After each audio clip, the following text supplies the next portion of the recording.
Princesse, merci de nous recevoir dans ces fabuleux salons du ministère de l'Europe et des Affaires étrangères. Alors ce soir, nous sommes réunis pour une occasion spéciale, pour la remise du prix du rayonnement français, qui font rayonner les Français en France, mais aussi à l'étranger. C'est une association qui a été créée en 2009 et vous êtes la présidente depuis quelques années maintenant. Est-ce que vous pouvez nous raconter pourquoi cette association a été créée et puis qu'est-ce qu'elle met en avant exactement ?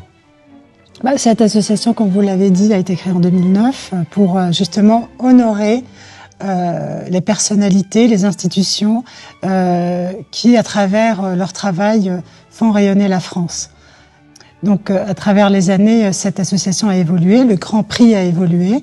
Au départ, c'était 2 lauréats, 4, puis aujourd'hui, nous sommes arrivés à 11 lauréats dans différents domaines, la culture, on a rajouté les arts, le patrimoine cette année est à l'honneur également.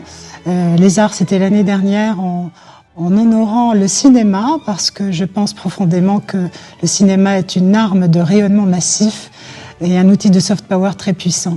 Donc, en plus du rayonnement de la gastronomie, du sport et des sciences aussi, un sujet très important, voilà, nous essayons de couvrir un peu tous les domaines où la France excelle, où les enfants de la France font parler d'eux à l'étranger et influencent, donc par leur innovation et par leur excellence, le monde. Et alors justement, comment sont choisis ces lauréats ? Quelle est la bonne qualité pour être un lauréat du Grand Prix du rayonnement français ? Tout d'abord, nous avons un jury. Nous avons donc 13 membres de jury. Qui sont vraiment formidables, de très belles personnalités qui ont elles-mêmes des parcours d'excellence.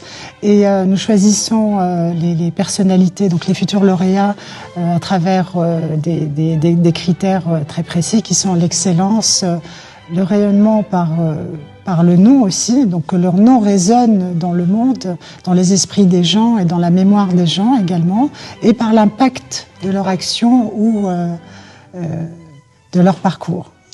Alors, je le disais, vous êtes la princesse Yasmine Murat. Comment est-ce que vous liez héritage dynastique, histoire personnelle aussi, et puis cette mission d'intérêt national ?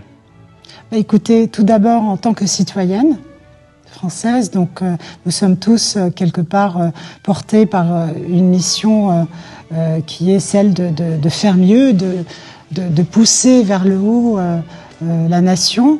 Et c'est un travail de tous les jours, c'est un travail collectif surtout. Et c'est important donc d'honorer des individus, de les encourager, mais aussi d'inspirer les jeunes, les plus jeunes. Et c'est vrai que nos lauréats sont souvent des gens confirmés, mais on aimerait à l'avenir donner plus de lumière à des profils un peu plus jeunes et qui ont besoin d'un petit coup de pouce. Mais nous y travaillons. Merci beaucoup, princesse. Merci.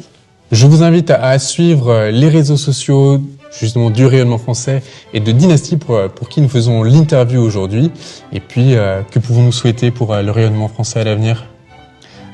Que la flamme reste toujours vivace et que la lumière asperge le monde. Voilà, merci. Merci infiniment.